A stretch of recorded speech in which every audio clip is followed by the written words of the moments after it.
This episode of Philly F.A.M.E TV is sponsored by Top Dog Law. Now y'all already know who to call for any accidents or injury cases. If you want that top dollar, you better get at Top Dog. You can hit him up on Instagram at Top Dog Law or visit his website www.topdoglaw.com. It's your boy Green Eyes 8. Y'all now tapped into Philly F.A.M E. Let's get it.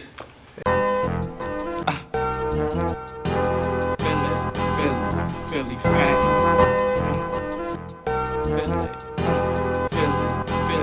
Philly F.A.M.E. Yes, sir. Alright, E, man, what's up with you? First and foremost, good brother, what's up, man? How you doing, man? How you holding up despite the circumstances, you know what I mean? You know, I'm chilling, maintaining.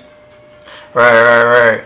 And you been down for a little minute now, you know what I mean? So we gonna get into, your story, but our first one, briefly touch on, we had put the post up back in January, earlier this year. Your folks had reached out and made us aware of your story and what was going on with you. And he wanted to, use our platform to pretty much give your story a voice and let people know what's going on. So I'm going to read the post briefly real quick before the people who didn't see it and all that and let them know what's going on. So in the post I put, Eric Smith, a.k.a. Solo Edro, a.k.a. Green Eye E from Uptown, was wrongfully convicted for a homicide over a dirt bike. Officer Jose Tirado, who's on the crooked cop list, arrested Eric in 2007 as a juvenile, and Detective James Pitts interviewed him, who's also on the crooked cop list, who also got locked up. He interviewed him and three other detectives, and coerced the juveniles to pin it on the oldest out of them, who happened to be the only one arrested with three witnesses and three false statements. They didn't inform his family about his trial. They found out from the news. We just trying to get somebody to see this and look into it. He was sentenced to life as a juvenile, and he just got re-sentenced, but is still fighting for his innocence. They gave him 20. He got 16 in with 4 left. He want everybody to know he coming home regardless. So before we touch on that, on your particular case, we just going to jump back a little bit into who you was previous to what this situation, happened. Like, so you grew up in Uptown, so, give people a little bit of your backstory, your upbringing, your household, and all of that. I wouldn't say, like I said before, I never claimed to be perfect. I never said I was perfect. I was a troubled youth. You feel what I'm saying? Like, I grew up with a single mom. And you know how we do as, teenage boys. We take advantage of that. And we get over on the moms a lot. So, I took to the streets. Me running around in the streets, messing with the wrong people, dealing with the wrong people. So, give me a rundown, like, how was you as a student in school? Like, what was school like for you? I hated school. I never really went to school. I always hookied and all that. But, like I said, man, like, my mom was a strong mom. I was the oldest boy, so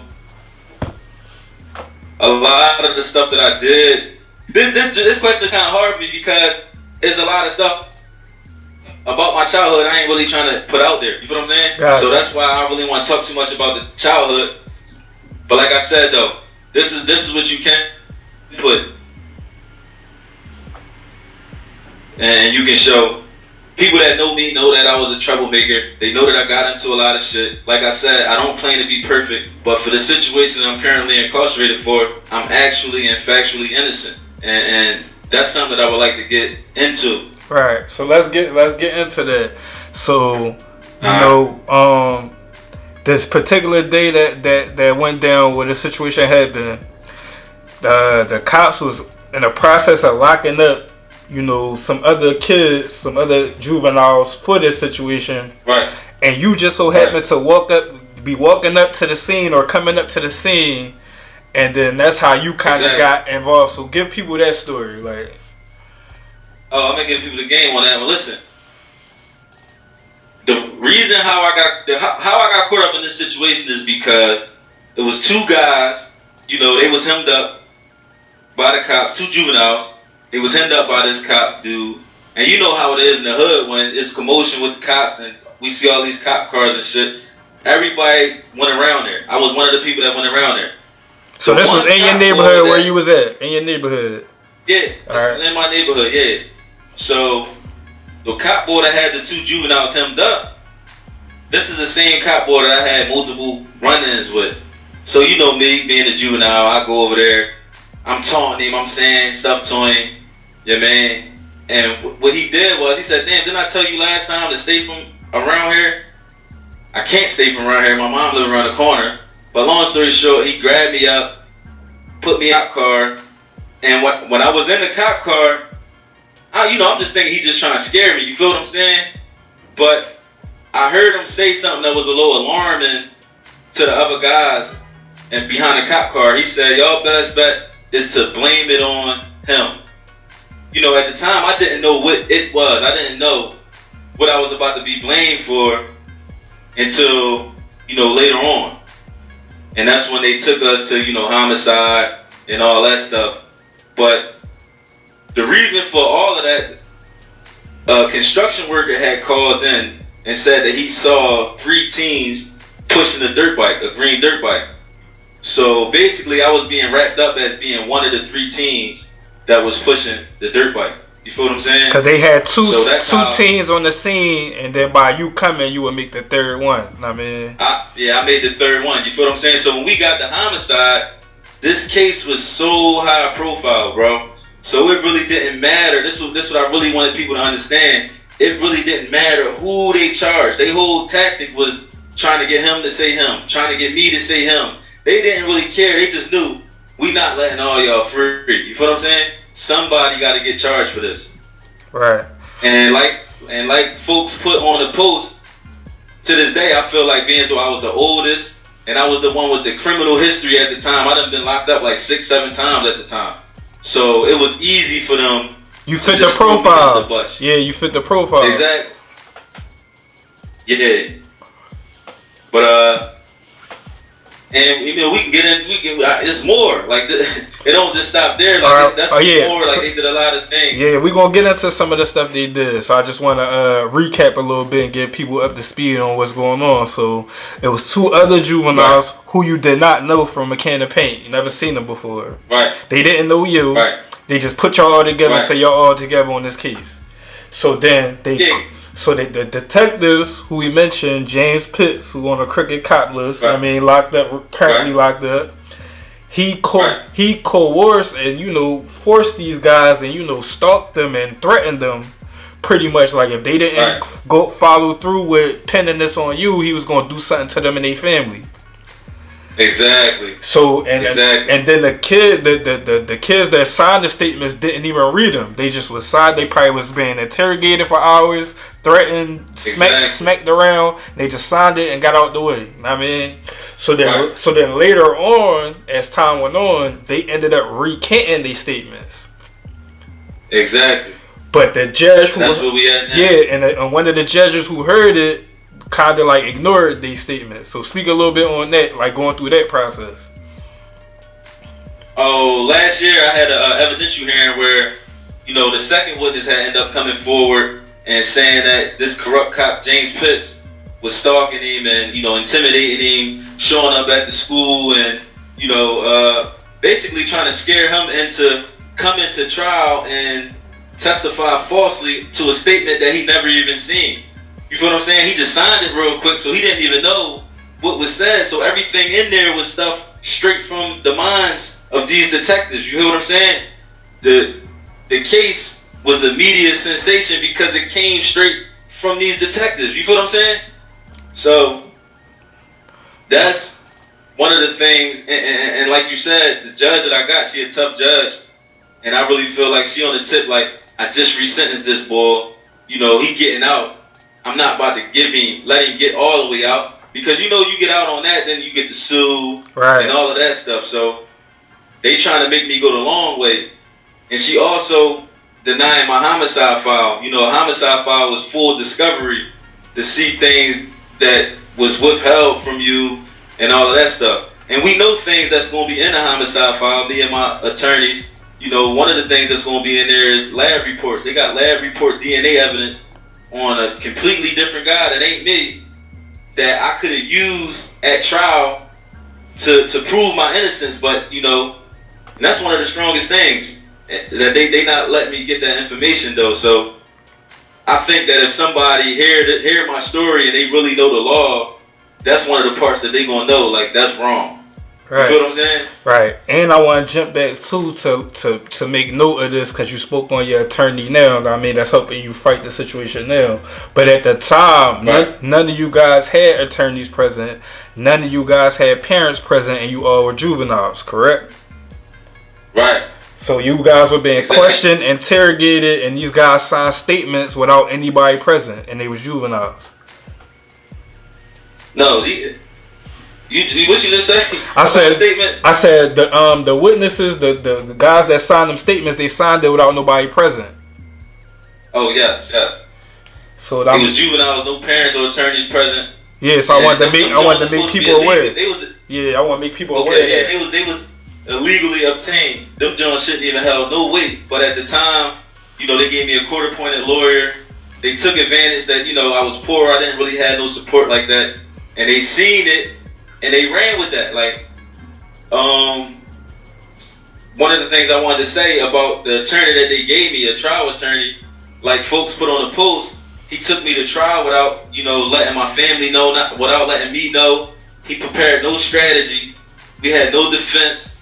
Like, my family found out from the media that I was on trial. On the news. They saw it on the news. They didn't even know. That's crazy. Like. Yeah, they seen it on the news. Like, then he had trial. He didn't call none of my alibi witnesses. I had three alibi witnesses. He didn't call none of my character witnesses. So the only thing the jury got to see about me was everything the DA had against me. You feel what I'm saying? Right. So I didn't put up no fight. There was no fight for me to put up. Right. Because I got railroaded by the attorney. It was like one of them swap out type Jones. Alright. Now we're going to take a quick commercial break. Get y'all a word from one of our local sponsors. This episode of Philly F.A.M E TV is brought to you by 1212 plant-based hair care products. These products are good for men and women and best used in barbershops and hair salons. You can pick up some 1212 products at Hairbuzz and Hairtown in Philadelphia. Also shop online 12haircare.com for all deliveries. Now back to regular scheduled programming.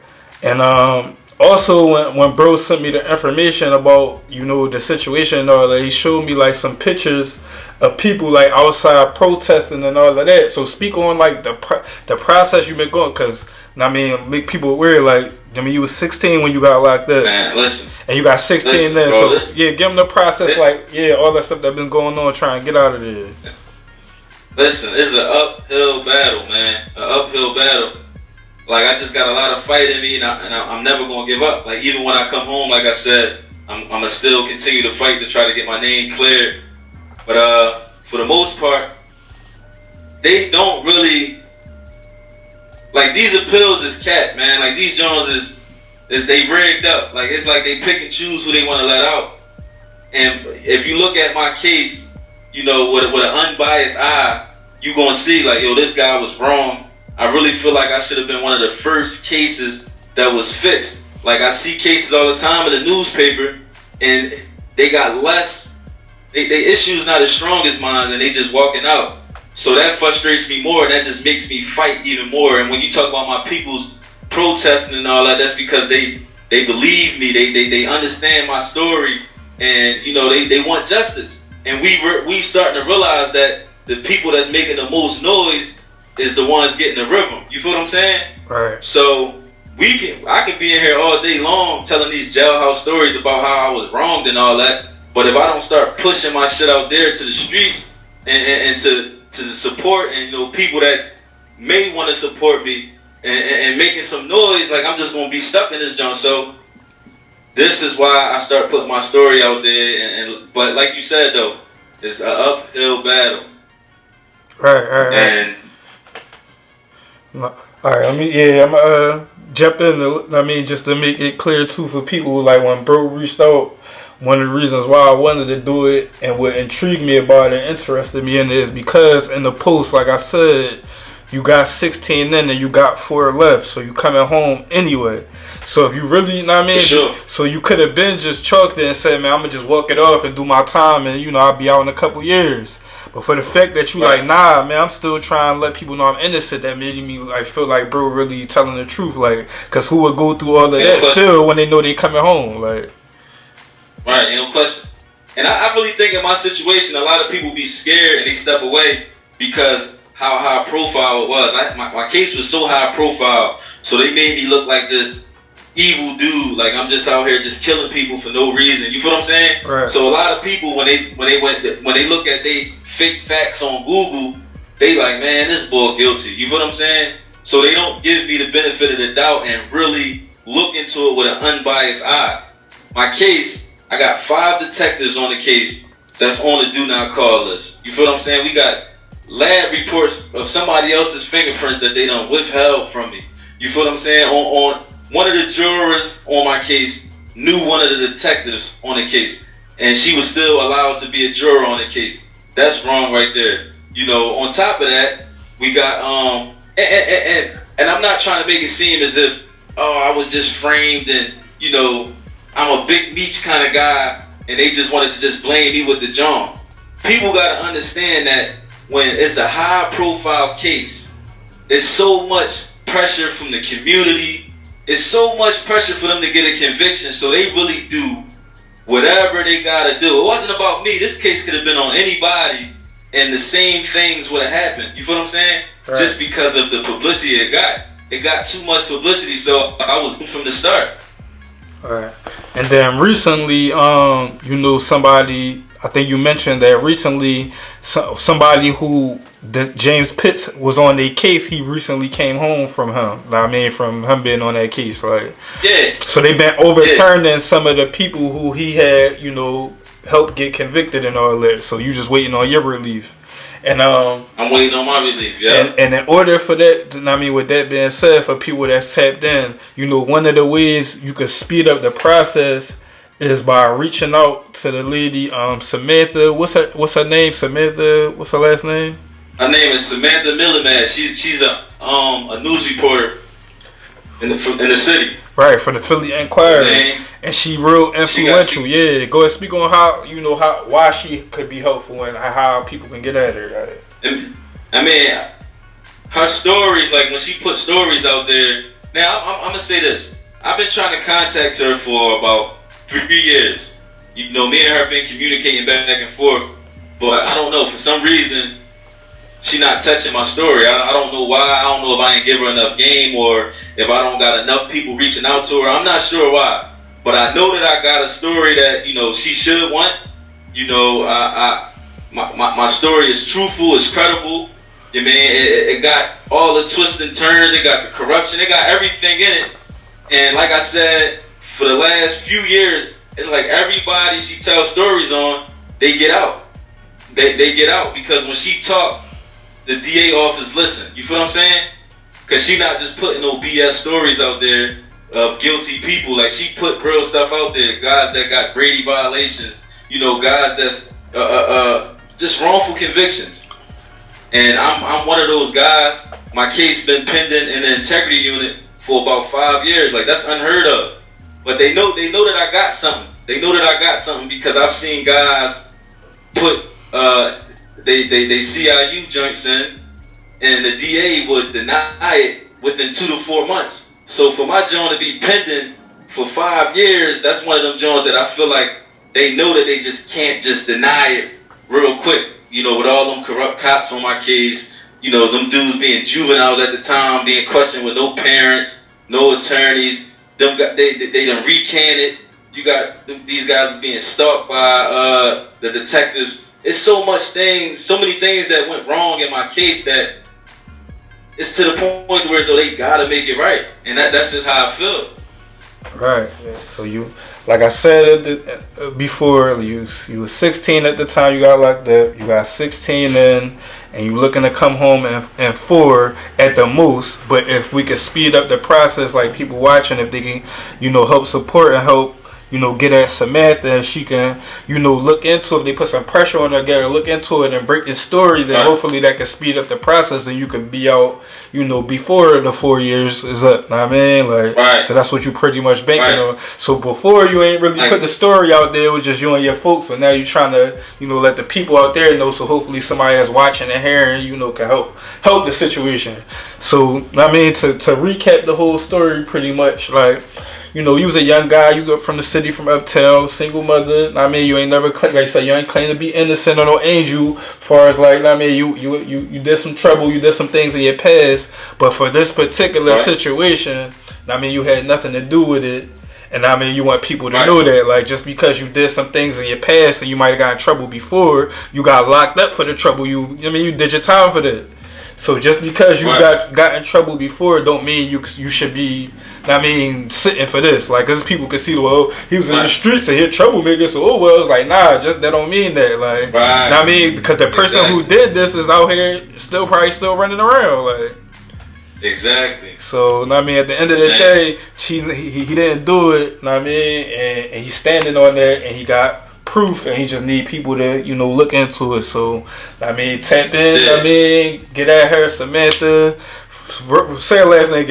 I keep fucking up my last name. Samantha, what's her last name? I messed her last name up too, man. I believe it's Millimet. Alright, but she from the Philly Inquirer. She a news reporter, and she very influential with helping brothers come home who have been wrongfully convicted and all that. Especially with, the Philly Police Department is very corrupt and crooked, is well known, well documented. It's not as big as NYPD or LAPD, but it's right up there. Like, you might as well put that shit right up there with them. Like, far as like all the people, detectives that's been getting locked up and charged with all types of heinous crimes and acts. It's been going on for years. So it's real crooked in Philly, and it's a lot of brothers that's locked up that's for stuff they didn't do. Like, so plug your info for people who want to reach out to you, tap in with you, contact you, support you, and all that. Go ahead, plug. I know you got a gram. You don't run the gram. You don't run the gram, but you got a gram. So go ahead and plug that.